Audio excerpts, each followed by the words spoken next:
ဒီနေ့ကတော့ကျွန်တော်တို့ဘီလကက်ဟိန်နူဆူတောင်းပြဖရာအကြောင်းကိုသွားတာလေးပဲဖြစ်ပါတယ်ဒီဒါကတော့ကျွန်တော်ဒါ YBS နဲ့သွားတာပေါ့နော်ဒီမှာကျွန်တော်ဒီရောက်ရှိနိုင်တဲ့ကားတွေကိုရေးပေးထားပါတယ်အဲဒီကနေပြီးတော့ကျွန်တော်တို့သွားလို့ရှိရင်ဘဲလောက်ဘုံမတိုင်မှာဆင်းရပါမယ်ခင်ဗျအဲ့ဒီမှာဆင်းပြီးသွားလို့ရှိရင်တော့ကျွန်တော်တို့ဒါ3ဘိန်းတို့အိုးဝေတို့ပေါ့နော်အဲ့လိုမျိုးလေးတွေငှားဝလို့ရတယ်တစည်းကိုဒါလူတယောက်ကိုအသွားပြန်ဆိုလို့ရှိရင်9000လောက်ပေးရတယ်ခင်ဗျဒါစားတော့ရှိရပေါ့နော်ဒါအခုဆိုလို့ရှိရင်တော့ဒါဖရားเจ้าနှမ်းပြီးမြင်နေရတာပဲဖြစ်ပါတယ်ဒါလေးတွေကတော့ကျွန်တော်တို့ဒါဖရားเจ้าနားမှာရှိတဲ့ဈေးတန်းလေးပါခင်ဗျနေပြီးတော့ကျွန်တော်တို့ဒါဖရားเจ้าတွေကိုအခုဒါဝင်သွားတယ်ဆိုလို့ရှိရင်ကျွန်တော်တို့ဒီမှာဒါဖရားเจ้าကိုစပြီးတော့တွေ့ပြီပေါ့နော်ဒါဆိုလို့ရှိရင်တော့ဒါကျွန်တော်တို့ဒါသားတော်เจ้าလို့ခေါ်တယ်ပေါ့ခင်ဗျာဒါသားတော်เจ้าကိုကျွန်တော်တို့စပြီးရောက်သွားပါပြီရောက်ပြီဆိုလို့ရှိရင်ကျွန်တော်တို့စပြီးတော့ပေါ့နော်ဒါဒိတ်ထံမှုအတွက်ကျွန်တော်တို့ဒါပွဲလေးတွေဝယ်ရတယ်ခင်ဗျမဝယ်ဘဲနဲ့တချို့ကဒီတိုင်းဒိတ်ထံတာလည်းရတယ်ပေါ့နော်ဒါကျွန်တော်တို့ကကျတော့ဒါဒိတ်ထံအောင်တာဖြစ်တဲ့အတွက်ဒါပွဲတွေဝယ်တယ်ဒါပွဲတွေကတော့ဒါအစားစားရှိပါတယ်အခုဆိုလို့ရှင်တော့တပွဲကို9000ပေါ့နော်ဒီပန်းလေးတွေကတော့3000 4000စသည်ဖြင့်ဒါအစားစားရှိတယ်ပေါ့နော်အဲ့ဒီကနေပြီးတော့ဒါကျွန်တော်တို့ဒါပွဲဝယ်တယ်ခင်ဗျပွဲဝယ်ပြီးသွားလို့ရှိရင်ဒါကျွန်တော်တို့ဖြတ်ပိုင်းလေးဖြတ်ရပါတယ်ခင်ဗျအခုဒီဖြတ်ပိုင်းလေးကတော့ပန်းရောင်လေးပေါ့နော်ဖြတ်ပိုင်းဖြတ်ပြီးသွားလို့ရှိရင်ကျွန်တော်တို့ဒါအုံးဒီခွဲတဲ့နေရာစီကိုအုံးဒီခွဲတယ်အုံးဒီခွဲပြီးရင်တော့ကျွန်တော်တို့ဒါဘုရားကျောင်းလေးကိုသွားပါတယ်ခင်ဗျသွားပြီးရင်အဲ့ဒီမှာရှိတယ်ပေါ့နော်ကျွန်တော်တို့ဒါ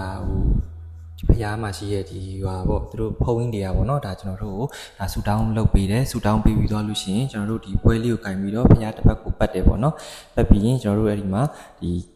ီပေါ်မှာရှိတဲ့ဒီခေါင်းလောင်းတွေပေါ့နော်ခေါင်းလောင်းလေးတွေကိုလည်းဒါကျွန်တော်တို့တီးပြီးတော့ဆူတောင်းလို့ရပါတယ်ခင်ဗျာအဲ့ဒီမှာဆိုလို့ရှိရင်တော့ဒါတော်တော်များများတော့လာပြီးဆူတောင်းကြတာပေါ့နော်ဒါဆူတောင်းပြေးတဲ့အတွက်ဒါအဋိဌံအောင်တဲ့ပွဲတွေကိုပေါ့နော်လာရောက်ပြီးတော့ဒါခွဲကြတာပေါ့နော်အဲ့လိုမျိုးလေးတွေရှိပါတယ်ကျွန်တော်တို့ဆိုလို့ရှိရင်လည်းဒါခဏခဏအဋိဌံအောင်တာဖြစ်တဲ့အတွက်ခဏသွားပြီးတော့ခွဲပေးတာမျိုးတွေသွားပြီးတော့ပွဲလူတာမျိုးတွေရှိပါတယ်ခင်ဗျာသွားပြီးတော့ဆူတောင်းတာမျိုးလေးတွေရှိတယ်ခင်ဗျာ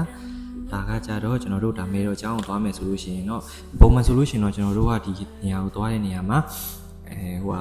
3မိနစ်ရောက်တယ်ပေါ့နော်ဒါပေမဲ့အခုကကြတော့လမ်းခင်းနေတာဖြစ်တဲ့အတွက်ကျွန်တော်တို့ဒါလမ်းလျှောက်ပြီးသွားရပါတယ်ဒါကတော့ဒါဘုရားမှာမွေးထားတဲ့စိတ်ကလေးလို့ပြောရတယ်ခင်ဗျဒါသူစားခြင်းလို့ထင်တယ်ကျွန်တော်တို့စီကိုကတ်လာလို့ကျွန်တော်လည်းကစွန်းရလေးကျွေးလိုက်တယ်ခင်ဗျဒါအခုမြင်နေရတာကတော့မေတော်ကျောင်းပဲဖြစ်ပါတယ်ဒါအခုမေတော်ကျောင်းမှာရောင်းတဲ့ဒီဘုရားပွဲလေးတွေပေါ့နော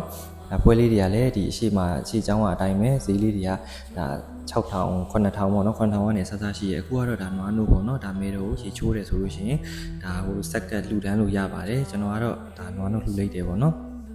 ်ဒါကတော့မေတော်ကျောင်းပဲဖြစ်ပါတယ်အဲ့ဒီအရှိမှာကျွန်တော်တို့ဒါအယုတ်ကလေးတွေပေါ့နော်ဥပမာကျွန်တော်တို့ဒီခြေထောက်နာတာတို့ဘာလို့ဆိုလို့ရှိရင်အမှခြေထောက်ယုတ်ကလေးတွေဝယ်ပြီးတော့ဒါမှလှူဒန်းလို့ရတယ်လက်နာတာဆိုလို့ရှိရင်လည်းဒါလက်ယုတ်ကလေးတွေပေါ့နော်ဒါသွားပြီးတော့ပြောပြီးတော့လှူဒန်းလို့ရတာမျိုးလေးတွေရှိပါတယ်ခင်ဗျာဒါကကျတော့ကျွန်တော်တို့ဒါမေတော်ကျောင်းဝင်းပေါ့နော်အဲ့ဒီကနေပြီးတော့ကျွန်တော်တို့ဒါ3ဘိန်းနဲ့ဆိုလို့ရှိရင်လည်းကျွန်တော်တို့ဆိုလို့ရှိရင်ပေါ့နော်အမြဲတမ်းအဲ့ဒီမှာဒီကြောက်တန်းပေါ့နော်ကြောက်တန်းရဲ့80ကားဂိတ်အထိကိုကျွန်တော်တို့ကလိုက်ပို့ခိုင်းနေခင်ဗျာဒီ3ဘိန်းကိုပေါ့နော်ဘာလို့လဲဆိုတော့အဲ့ဒီမှာဆိုလို့ရှိရင်ကျွန်တော်တို့ဒါယိုတွေကိုပြန်လာဖြစ်တဲ့အတွက်ဒါနေရာရတယ်ပေါ့နော်ဒါကတော့အခုဒါမေတော်ကျောင်းပေါ့နော်မေတော်ကျောင်းထဲမှာဆိုလို့ရှိရင်ဒါဆူတောင်းနာတွေဆိုလို့ရှိရင်လည်းဆူတောင်းဒိတ်ထံပြည့်တာမျိုးတွေရှိရပေါ့နော်ပြီးတော့လို့ရှိရင်ကျွန်တော်အဲ့ဒီအရှိနာခေါင်းလောင်းကိုသွားပြီးတော့တီးပြီးတော့ဆူတောင်းနေပေါ့နော်ခေါင်းလောင်းတီးပြီးဆူတောင်းနေအဲ့ရနေပြီးတော့ကျွန်တော်တို့ဒါကြောက်တန်းကိုပြန်ပြီးတော့လိုက်ပို့ခိုင်းနေခင်ဗျာဒီ3ဘိန်းဆရာကိုပေါ့နော်အဲ့မှာမီနီအိုးဝေလေးလည်းရှိတယ်ခင်ဗျာအဲ့ဒီမှာကျွန်တော်ဒါလိုက်ပြီးတော့ကြောက်တန်းထိသွားတယ်ဆိုလို့ရှိရင်တော့ကျွန်တော်ဒါမြို့သေးကိုပြန်တယ်ဆိုလို့ရှိရင်ဒါပို့ပြီးတော့ဒါအဆင်ပြေတယ်ပေါ့နော်နေရာရတယ်ကျွန်တော်တို့ကတော့ဒီနေ့နည်းနည်းစောတာဖြစ်တဲ့အတွက်နေ့လယ်စားတော့မစားခဲ့ဘူးဘုရားကျောင်းမှာပုံမှန်ဆိုရင်တော့ကျွေးတယ်ခင်ဗျဒါကတော့ကျွန်တော်ဒါ80ကားခိတ်ကနေပြီးတော့ကျွန်တော်တို့ဒါမြို့သေးကိုပြန်လာပဲဖြစ်ပါတယ်ကျေးဇူးတင်ပါတယ်ခင်ဗျာ